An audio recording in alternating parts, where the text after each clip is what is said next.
So if it's absolutely something that you need to make up, we'll have accommodations for that as well. But I appreciate your and everybody's flexibility. Um, but if there aren't any other questions, no problem. Just great insight and perspective. So we'll get started with our module on job offer negotiations. And first and foremost, I want to give credit for the development of this particular session to Dr. David Jacobs, who is a member of our uh, business administration faculty here at the Graves School of Business. I'll be facilitating today, but he had instructed or developed this particular module, and his background and expertise is around business management and negotiation. So definitely feel free as you get to know the faculty if you have a certain passion, insight, or even questions around negotiations. I'm definitely here and have a background and been through plenty on of my own, but certainly feel free to use Dr. David Jacobs as a resource. So wanted to do that up front and make sure that credit was given and where it was due. One of the things I like to do in the course, and I haven't had as much time to do this in our summer sessions, but I like to have a quote, and don't judge me, but I'm a huge sort of 90s R&B and hip hop fan. So I like to bring quotes into each session, and this one I thought was apropos. Know yourself and know your worth, and that was a quote in Drake's Zero to 100, track in 2015.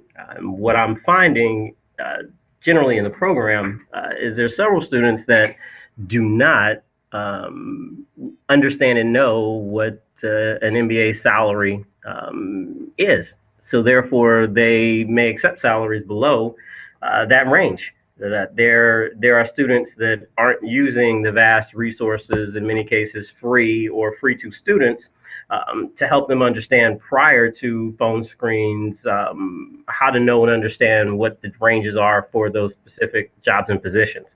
So the first thing in negotiations, is knowledge is power. So that leads us to making sure we're researching the companies and understanding comments that employees and employers make.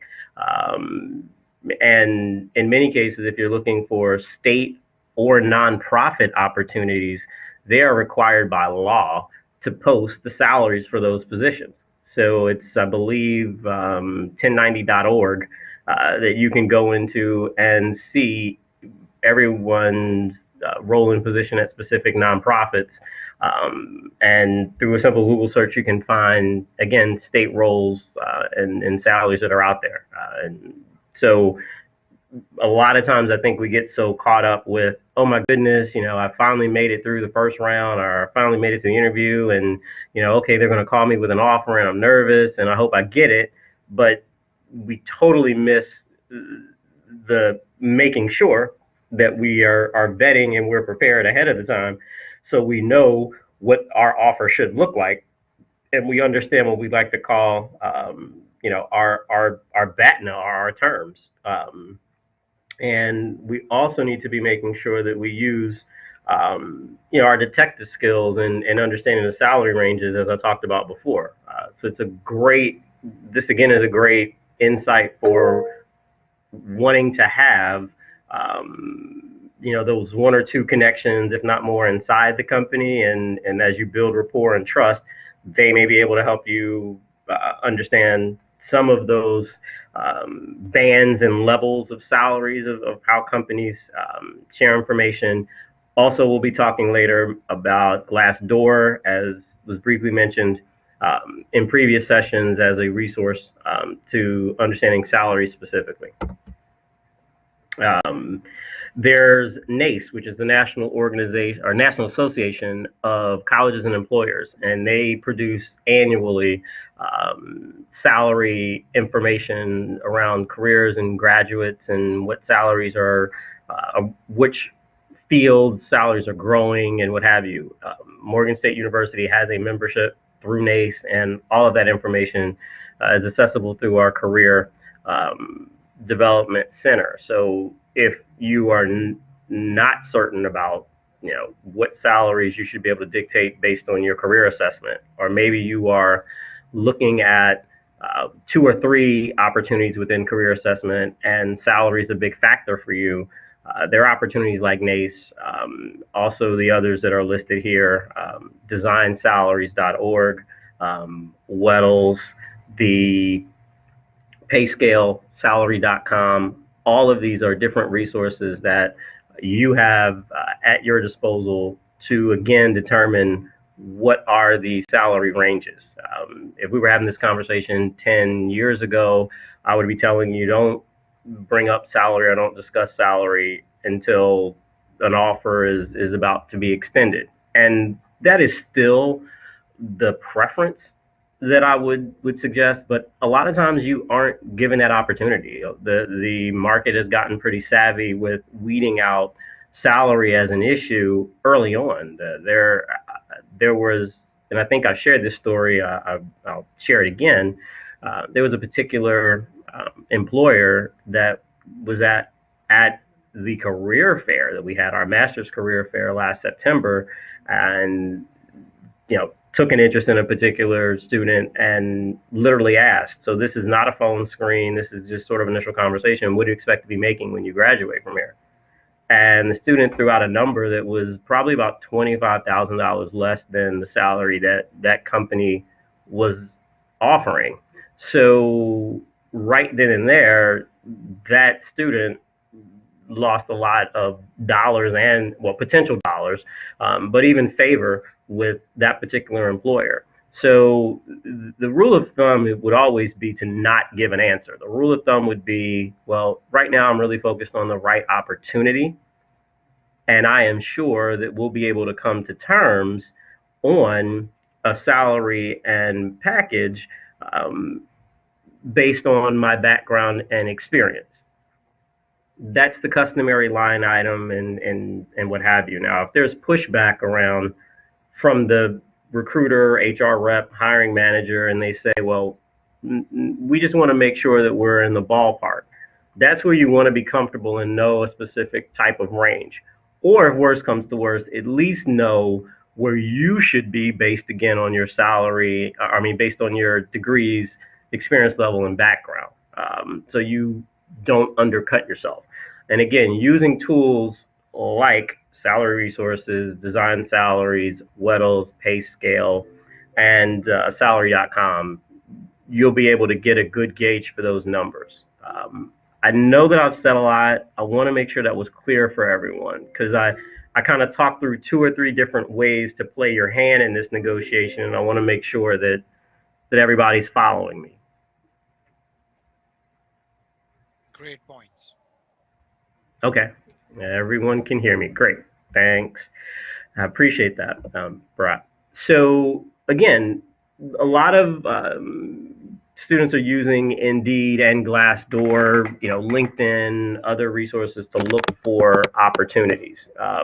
And you'll all be hearing, if not as early as tomorrow at our orientation, but in the next few weeks as the semester starts, about Handshake, which is our job portal tool that we're driving out for master's level students here at the Grave School, and um, soon to even be university wide at the grad level. So, what we're trying to do with Handshake is to bring all of these different opportunities into one place for our students and specifically customizing those opportunities to individuals that want to be recruiting students here in our program.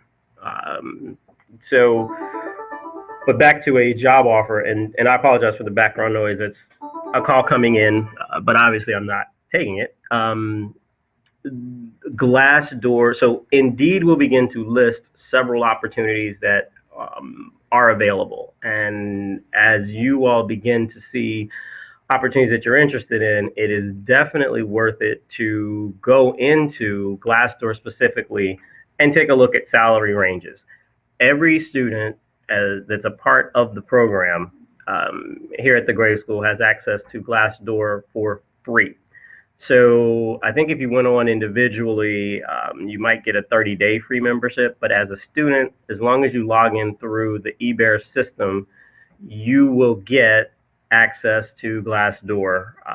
And Glassdoor essentially compiles data from individuals who are at certain companies and in specific positions. So you can do a search for company, city, and title and get a range for what those salaries are. Now, the downside, to just be completely transparent, is um, Glassdoor expects for people to be open and honest with the information they share. It's not necessarily vetted.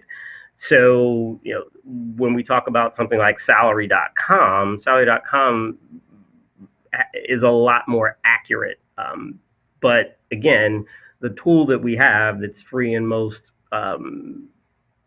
readily accessible for us is Glassdoor. And typically, you're not going to be too far off Glassdoor. Again, I would attempt to make sure, even before phone screens, I would know what potential salaries would be. And also make sure that you're clear on average MBA salaries. And the reason I can't give an exact number right now is because everybody on this in this session, it has different backgrounds as far as years of experience, and potentially other masters and other graduate degrees. And so it's hard to give an exact number, but using these tools, you'll be able to get that information. And again, these are things that you should know and have in your back pocket, just like the STAR method interview scenarios that we talked about earlier in the week. Now, preparing for negotiations. I mean, at the end of the day, again, you want to talk about what it is that you want, what from a salary perspective, from a vacation time perspective, from a benefits perspective, from a perks perspective, what is it that you want? And this diagram actually lays it out pretty well. So there's the aspiring range on both sides. So let's call you all A as the applicant, and then let's call the other side B as the business. So generally, the way that these things, start, you have yours, they have theirs, and the settlement range is somewhere in the middle. So you want to lean typically, if you look into Glassdoor, towards the higher end of the range. They will likely be towards the lower end of the range, and again, you would likely meet somewhere in the middle. Now, again, most of the time, the initial offer is what the employer would like to give you, not necessarily what they could give you. I think it is appropriate in 99.9% of situations to at least counter, unless you know for sure that offer clearly meets and is well in your range. You definitely want to leverage this time. When I say this time, I mean when you're given an offer, to get every single thing that you can, because this is when you are at your best point of leverage. This is when they want you, and you have not necessarily signed on to be with them. So you also want to be thinking through, as I talked about, pay levels, whether you'll be in the average, the low, or the high. And frankly, there's even downside to being on the higher end of pay levels. Of course, you've got more resources, you've got more capital to do different things that you want. That's never a bad thing, but it'll have impact in future increases and raises. And all of you all, I'm sure, are looking at not only graduating and expanding your career, but moving a few stages beyond. So it also impacts the range of increases that companies can give you. I've been in hiring managing situations and managed employees that have been on the high end of the range, and been very limited, even though they've done exceptional work, in how much more I can give them. So, in order for that employee to really continue to gain higher increases, they're almost forced into promotion. So again, those are things to think about. Um, and your your key is, and this is the very last point, having alternatives. This builds confidence, even if you don't mention it. So this is why people talk about don't leave a position unless you have a position, because if you aren't necessarily working, then there's less incentive to you know to meet your demands. You always So it's also important, for those of you who are students, lining things up to where you have more than one offer, because that works the same exact way. If you're graduating and you've got more than one offer, there is a professional and polite way to begin to have those conversations and to play those off of each other. Again, all of those give you additional bargaining power, and that's ideally where you want to be. So Dr. Jacobs, quotes Schilling's bargaining power. Is your bargaining power equals cost of employer disagreeing divided by the cost of employer agreeing. So, you want to be able to make sure that that leverage comes into your favor. And should you volunteer your current rate of pay? Obviously, first bullet, no, exclamation point. Do you let your new employer bake in previous salary? So we'll talk a little about that, considering that several individuals on the call are working and going to be in the program or are in the program. So um, you may, as opposed to getting what are your salary expectations, you may get what's your current salary. And especially if you are career shifting, meaning, let's say you were in a mid management role and you're now earning your MBA and you want to go up to be a director, or maybe you were in human resources and now you're shifting to go into finance, and that specific company pays finance at a higher rate or role than they pay human resources. The way to handle that question would be that my current salary is not likely the best benchmark. What I think would be a more fair scale would be blank, based on my background, my degree, and the experience that I bring to the organization. So don't be afraid to answer the question without answering the question if you're asked that directly and you're in the career switching scenario. And yes. So what I noticed, even 10 years ago and recently through a friend's, search for jobs, is that um, they don't allow you. Let's say you do your research, you come across you 10 companies, and then you're like trying to apply for these positions, right? Okay. They all of them tell you to fill an online profile Yes. and upload your resume. In that, Okay. you can't continue forward without filling in that number. It says missing field, mandatory requirement. You need to put this, what is your current range? I mean, you cannot. I understand when you go to a phone screen, then you're interacting with a person and you can, use words to circumvent the question by not giving the answer. However, you cannot Yep. necessarily do that online when you're filling a profile. So there's a couple of things to that. The first thing I'll say, and I know I sound like a broken record, um, this is why networking is extremely important, because when you're networking, someone live kind of walks your resume down to a hiring manager or to the appropriate person in HR, and you're having a phone screen way before that application thing takes place. And I mean, I know I've been in situations where, I'm at second rounds and then it's, oh yeah, can you please fill out this application for us? And by then you've already had the initial discussion with somebody around salary and they already know the number. So if you put in that number that you think is the best scale, there's no opportunity for that employer to look and think that you're being evasive or untrue. You've already had the conversation. You laid out, what you think is right. Now, um, that is not feasible for every single position that you're interested in. So one of the things that's not a bad strategy, if the tool allows you to, is you don't leave the field blank, but you write in negotiable. That happens, and I've known for that to go through in many instances.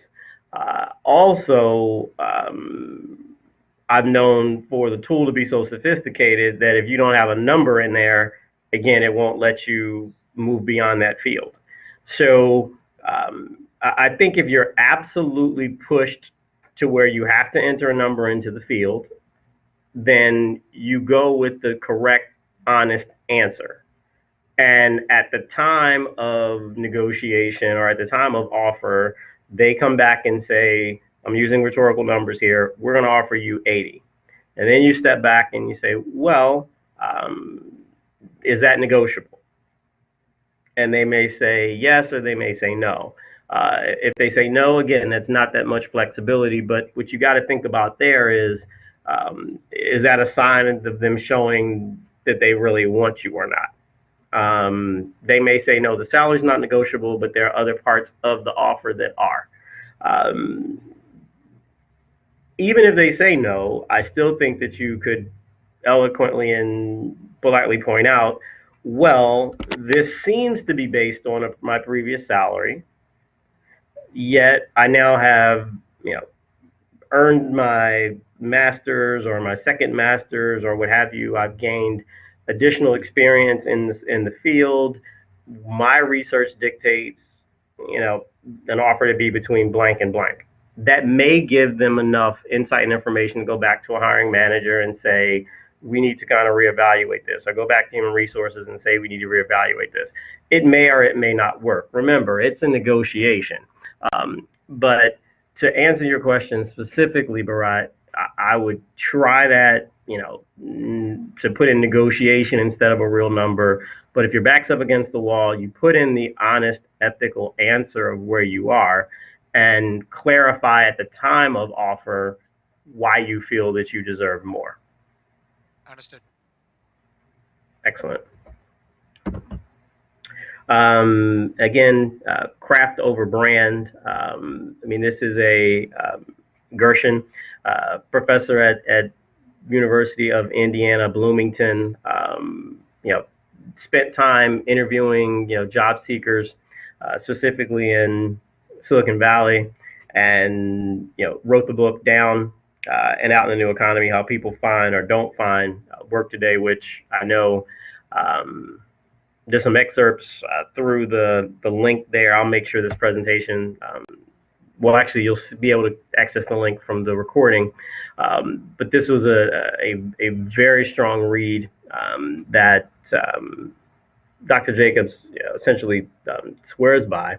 And he talked about how it explains, branding within the interview cycle, and it's advanced by inspirational speakers, job trainers. It doesn't help people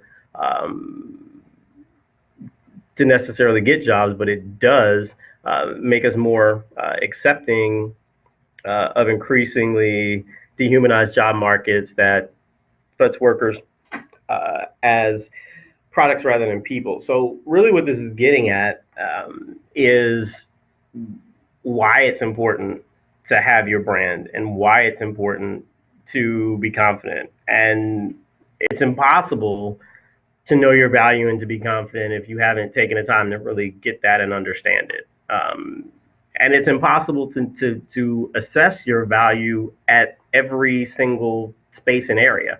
You so that's why, again, our first step in professional development series is knowing what it is you want to do, and then everything builds and crafts around that. So you're going through in the last couple of weeks. Hopefully, you guys are feeling and sensing this, that at each module and session, you're further focusing and defining yourself on what it is you want to do, how you want to spend your time around your career strategy and professional development. You're learning the skills that you need and that you want to have, so you know the courses to take going through the program, you know the project-based learning that you want to work on, you know the potential research you can work with faculty on, and what resume builders you need to drive that brand and be competitive and competent when it comes to interviewing and finding opportunities. So you don't want to be in this kind of dehumanized, unconfident position. They This is back to Gershon. Work leaders never acknowledge practical limits that Tycho is pointing into. I think we're all familiar with Tycho and how they were very instrumental in some of the breakdown of the economy back in the late 2000s. And further on about a brand, familiar based in other people's interpretations of you, it's always ambiguous whether you have succeeded. So I mean, this is a little bit again about be comfortable with the ambiguity of maybe the interviewer gets it, maybe the interviewer doesn't get it. And if the interviewer doesn't get it, then that may lead into not getting the offer. That may lead into not having the offer that you expect. The key is to have specific. I don't want to say this is still a quality and not quantity game, but you do want to have a few irons in the fire here and options, because these are tell signs. If a company is making you an offer, but you don't feel that they're seeing the true value that you bring, or it's ambiguous to them, or they're not willing to hear you and to negotiate through it, they're telling you a lot about their culture and how they value you. So you want to do your best to not be in a position where there's just that one offer that you're hanging on to and clinging on to, or that one internship for that matter. That certainly helps you be in more of a bargaining and a power position to understand the right move to make. Some of you who are working and going to school, you're also in a very good position because you may find the right opportunity before you graduate to shift. Or you may decide, I have an offer or two, but it's not exactly what I want to go into, and it's not that I dislike what I'm doing now. I just want to do more. So I'm going to wait for the right opportunity, whether that be salary or other benefits and perks to move forward. So one of the things, again, you want to make sure you know what you want. You want to ask for everything that you want. What you don't want to get into, and this puts a black eye on a lot of individuals, where if you go in and you say, well, I want my salary to be blank, and they say, okay, we'll give us some time, we'll review that, and then they come back and say, fine, we're going to meet your salary, and then you say, oh yeah, but now I want more vacation time, and then they work that out, and then you come back and say, oh yeah, but I want more stock options, or I want to be vested earlier. That makes you look indecisive, and it allows them to question your judgment. So you want to know from all angles, full package, everything as they're offering it. You want to come back one time and say, here are the things I'd like for you to look at. Give them a chance to look at all of them. Then they'll come back and say what they're going to do and what they're not going to do. Negotiation done. The worst thing to do is to start off in this bad back and forth. But definitely that's the point of the first bullet. Pie in the sky. Know what you want. Go for it all.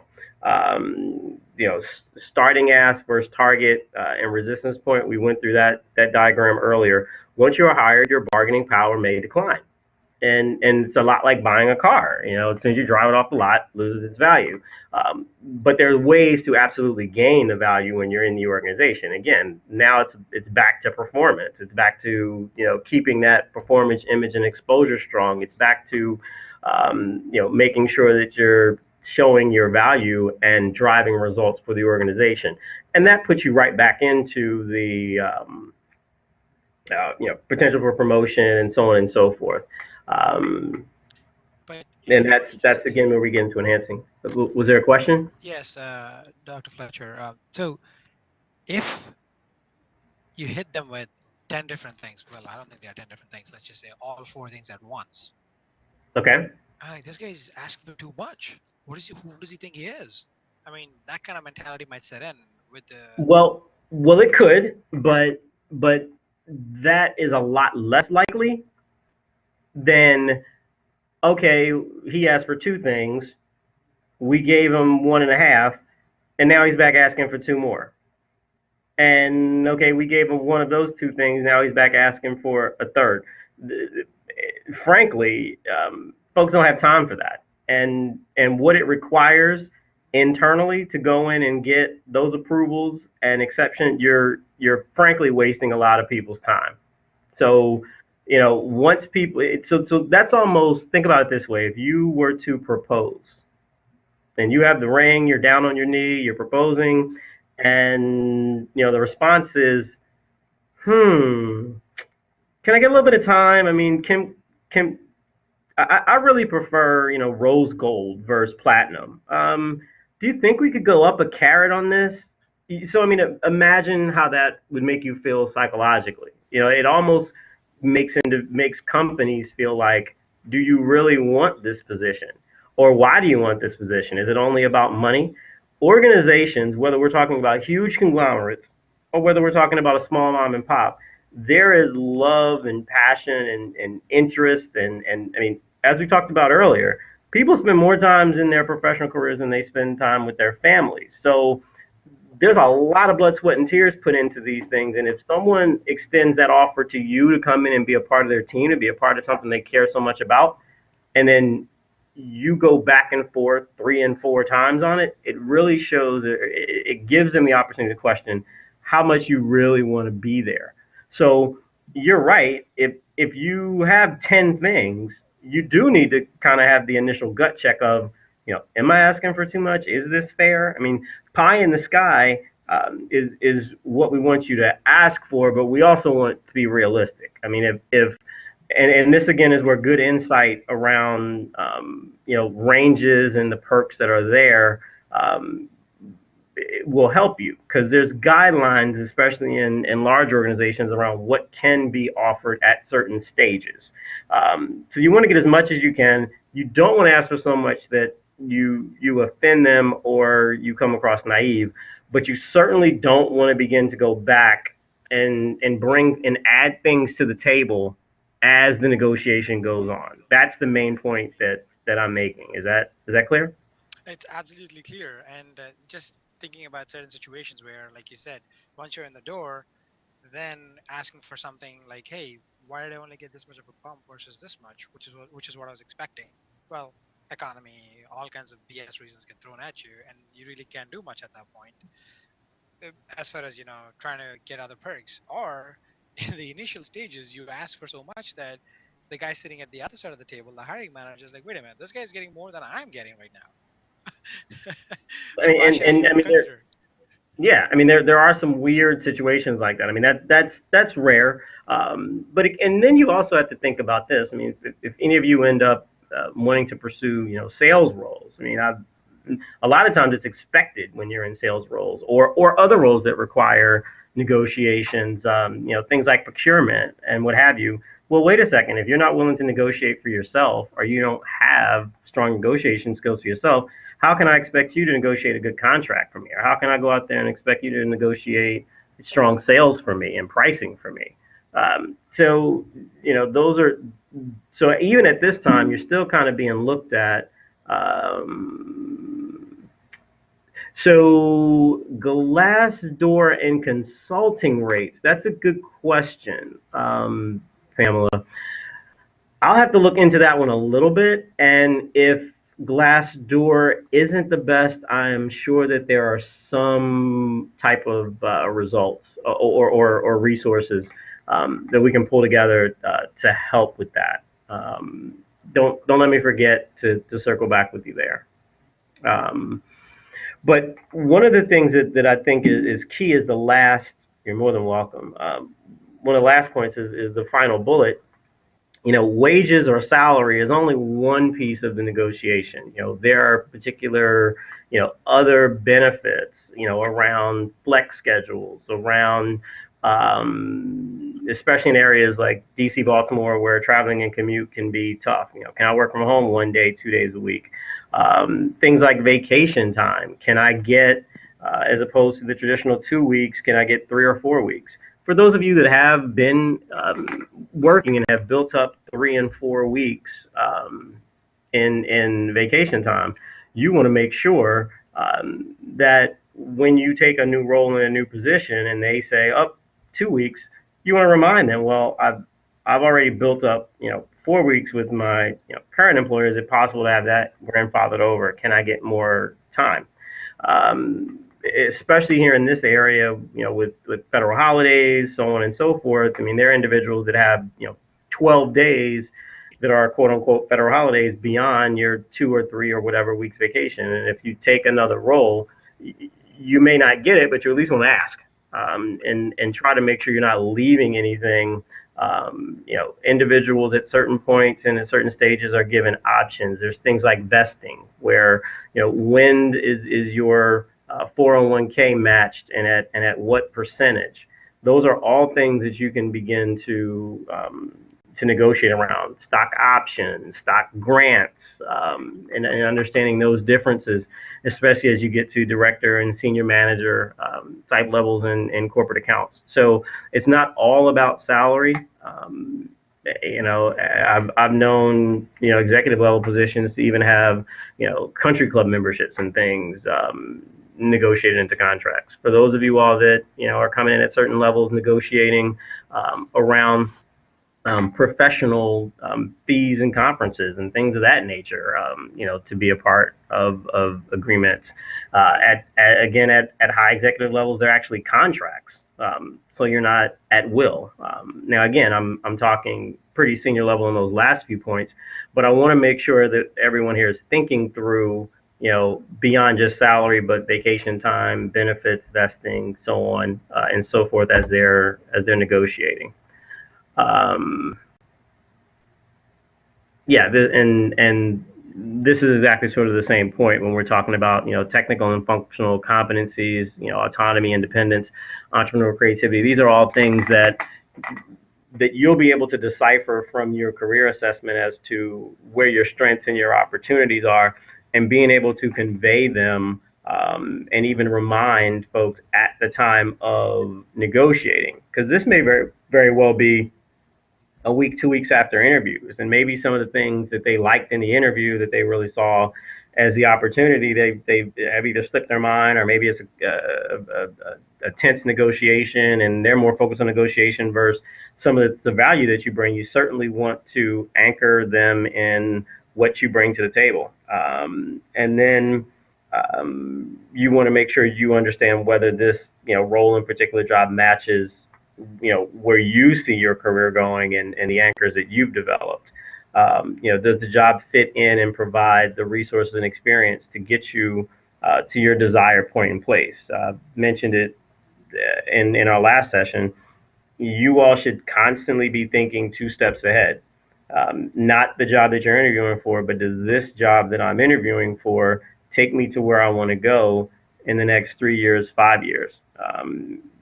That becomes a lot less as you get to be more senior, because hopefully by then you're at the stages of where you want to be. But I would even advocate taking a role that might be a few thousand less, if that is with an organization that is a better culture fit for you, that is strong and has a track record of promoting. And because that is one thing you want to make sure as you get in and in building your brand, that you get those promotions in the first 3 5 years, because that has a strong effect on how others are going to perceive you based on your background and your resume. And you'll be surprised after a promotion or two within an organization how many recruiters start calling, and how many times your phone rings as opposed to the other way around. Is that clear? Great insight. I just wanted to add a couple of things to the people in the class. I was able to look Sure. up the book you referred to, Down and Out in the New Economy. Okay. It's available through PCPL. I don't know how many people use the county library, but I do. I have been using it for quite some time, a few years, and Great. very beneficial. So you don't necessarily have to buy everything on Amazon or Kindle. You can just use your local library. And I just requested it. There are copies available, so if anybody wants to do the same or get a library card, I think it's good to have. And I checked out the Changing Minds, and it's fantastic. I mean, I'm right now on the website, and it's pretty cool how they laid things out. Perfect. That's Back to you great for the insight. questions. And I would advocate everybody to to do that. The name of the book, I'll go right back. I'll send them the link for the library if that's okay. Absolutely.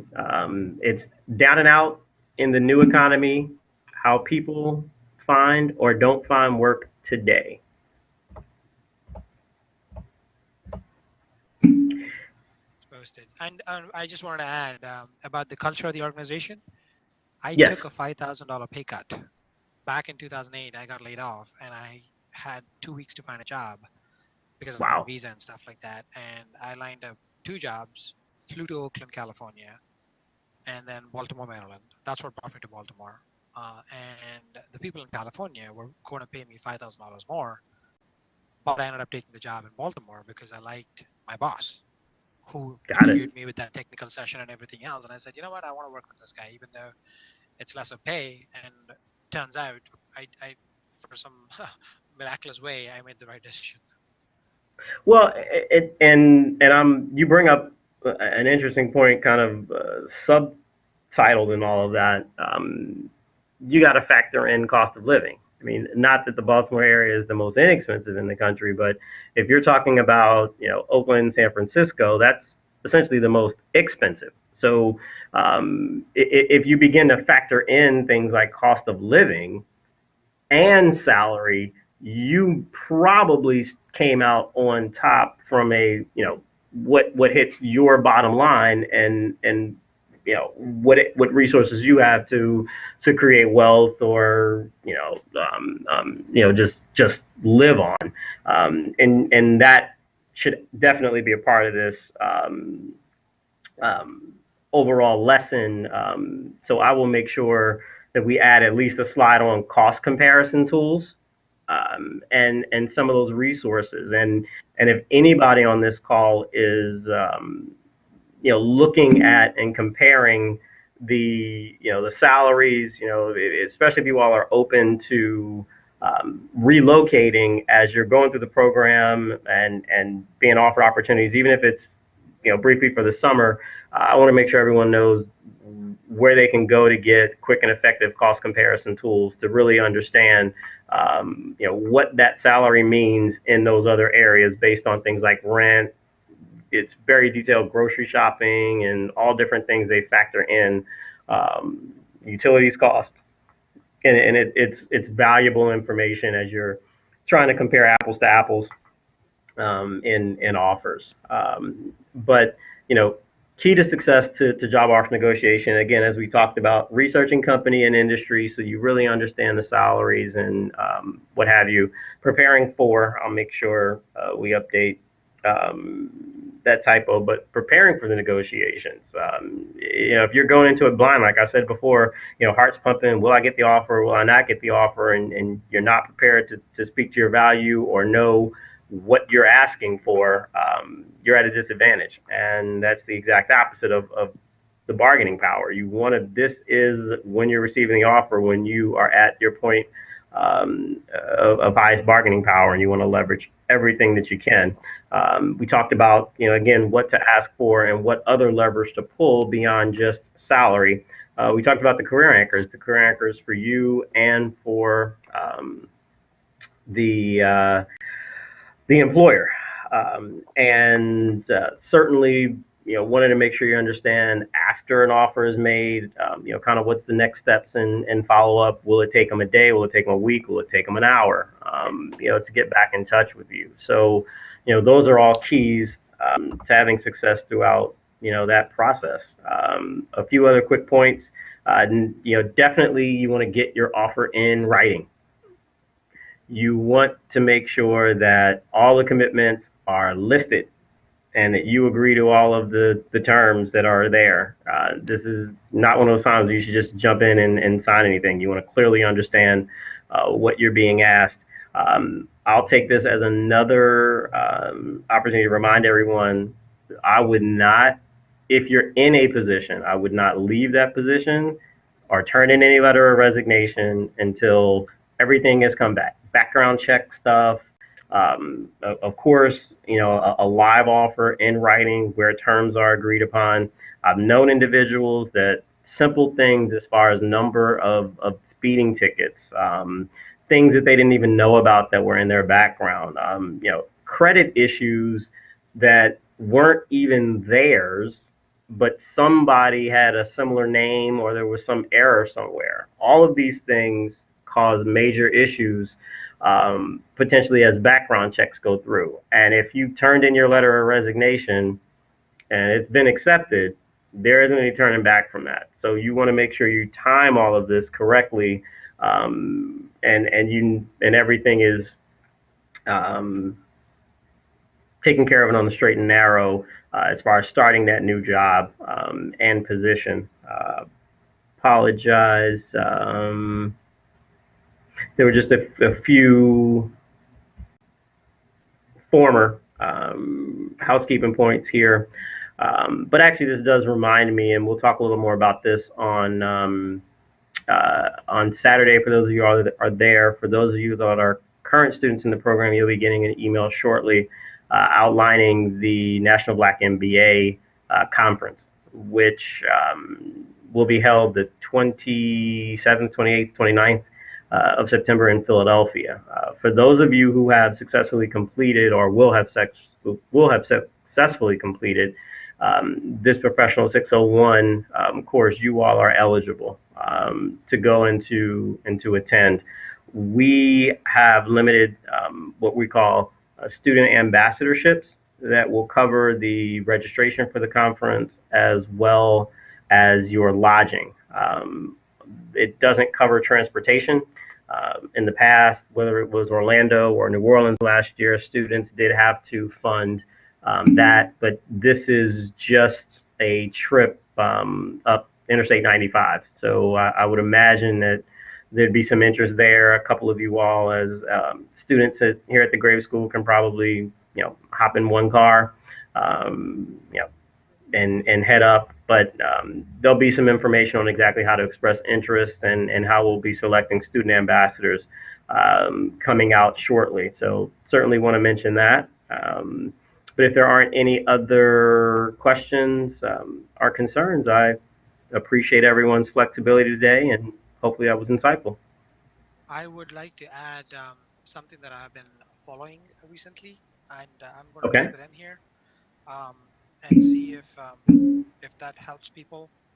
Um, so I don't know if anybody follows this or not, but the videos, especially he talks about his company and whatnot, but he has, at least I found it beneficial and helpful, and maybe it'll benefit other people in the class. Um, Excellent. Not to cut you off, I apologize. Chinedu, can you make sure that you're getting those two links that Bharat sent out, and we can include them when we send out the recordings? I'm not sure how many individuals were able to get those links that may want to have them for the future. And at least I know from my screen, it kind of pops up and then it goes away. Yeah, But thanks. this guy started from nothing, and he's an entrepreneur, and he kind of like has these lessons about what to do, what his failures were, what his successes were, and you know, it, some people might find it beneficial, some people might not, but I find them beneficial, at least the way he's explaining certain things. So this is something that, like an audiobook, I'm listening to it while I'm driving, or when I'm Yes. grooming or something like that. Definitely. And you actually mentioned something else that's kind of a housekeeping point. And I'm going to ask uh, Chinedu to forward it to the class, today. Next Thursday, well, I'll step back and say this with a little bit of context. The Grave School at Morgan State University has been selected as the lead in the Goldman Sachs 10,000 Small Businesses Initiative for the state of Maryland. Essentially, with that, back with the market crash and what have you, Goldman took a sizable amount of money and put it aside to support 10,000 small businesses throughout the country. So Baltimore has piloted a group of entrepreneurs, essentially taking them through modules of giving them legal support and assistance, accounting and financial valuation support, leadership support, talent management, and hiring practices. They're looking for ideally businesses with two employers of at least 100,000 in annual revenue, and has been in business for 2 years. Now, again, if that's not where you are, you can still attend the open house event that I'm mentioning, because hopefully it'll be inspiring and can help get you over the that hurdle if that's something that you all are interested in. Maybe some of you are not necessarily entrepreneurs yourself, but know of entrepreneurs who may be interested in attending the event as well. But as Virat was talking about entrepreneurship, and I know Pamela mentioned government contracting, that may be something that could be a benefit to you all or those of yours in your network. So I want to make sure that everyone knows that on Thursday evening, August the 24th, here, it'll actually be in the same exact room we'll be in for orientation, room 112, on Thursday from 6 to 8. We'll be having that particular session. And in essence, what begins to happen, it's not a guarantee, but as you complete the program, you'll have access to some of Goldman's banking partners to, in essence, get access to capital to grow your business, and you're given advisors to help you implement your growth plan during the, I want to say, 12 to 14 week program. So there'll be additional information on that, at the session. But while I was thinking about it, certainly want to make sure, again, any of you all who are interested in entrepreneurship or entrepreneurs in your network should know about that event. So that help you're talking about is only given to two people, or No. everybody who signs up? So it's not everyone who signs up. It's a competitive program where you actually have to apply. Okay. So, but the open house is open for anyone. Now, the qualifications are two employees, $100,000 in annual revenue, and 2 years in business. Now, maybe you're interested in entrepreneurship and it's just you, and you're at $60,000 in annual revenue. Well, you're close. So, I would certainly still come and, kind of understand what resources, are needed, and maybe this is just kind of the push initiative you need to maybe get that extra person and to, get that extra contract to drive you to where you need to be to qualify. And there'll actually be at least 2 to 3 different sessions happening throughout the year. So, like I said, there were 2 pilots, and now the official program is kicked off. Morgan State University and the Grave School is actually working with Johns Hopkins as well as Community College of Baltimore County within this program. So, again, we're trying to make sure that we get, roughly 100 or so applicants into the program, and probably 30 per class will be selected. Wow. Okay. And this is in addition to all the other classes that are required for the program itself. Absolutely. This Goldman Sachs 10K initiative is totally separate from the curriculum of the program. It's some of the things that we're doing to try to drive our overall entrepreneurship program, and we'll be bringing in a lot of insights and perspectives. A lot of the companies that will eventually become accepted into the program will be who the students are going to be doing their project-based learning with in many cases. So certainly students in the program who qualify are encouraged, and alumni of the program are encouraged to to apply for the program as well. But there isn't necessarily where students sign up and they're automatically a part of the program at this point. Perfect sense. Perfect sense. And you mentioned only 27th, 28th, and 29th. But I did notice online for the Black MBA, it Yes. starts 25th, on Monday, and then they have sessions on 25th and 26th as well. So in essence, a lot of times that first and second day of the program, one of them is generally for sort of the leadership of chapters, and they do have sessions and what have you. The main thing that we're taking students up for are to participate in the case study competition, as well as to get access to the career fair. So there's generally 300 different companies that Thursday and Friday all day that are there to interview students. The vast majority of companies do a lot of their internship hiring, or especially partners of the National Black MBA, there at the event. It's important to get ahead of this because the selection for those interviews actually starts very soon, sort of the beginning of September, where resumes are uploaded and companies will start to almost pre-select students to be on their interview slates and schedules. So the main thing to focus on would be that Thursday and Friday, and those will be the dates where we'll be covering lodging, and again we'll be paying for registration for the career setup and aspect. Now again, that does not mean if you all wanted to go and to participate on your own if the school doesn't select you as an ambassador. That's totally within your right as well. Or if you want, to supplement the registration, you have that option as well. So we're not going to stop you if you want to go up early, but I want to be clear on our on the school's agenda. Yeah, exactly. Got it. And you said this is also competitive, and not all the students get to go. Again, any student is eligible to go, but the competitive portion is whether we will select you as an ambassador. And if you're selected as an ambassador, that would essentially mean that we would cover the registration for the career fair portion of the event, and we would cover your lodging. Perfect. And you said details are going to come regarding how to sign up for the being an ambassador and stuff like that. Absolutely. That will happen, if not the first week of class, secondly, or absolutely the beginning of the second week. Okay. And I wanted to talk to you offline about registration for courses and stuff like that.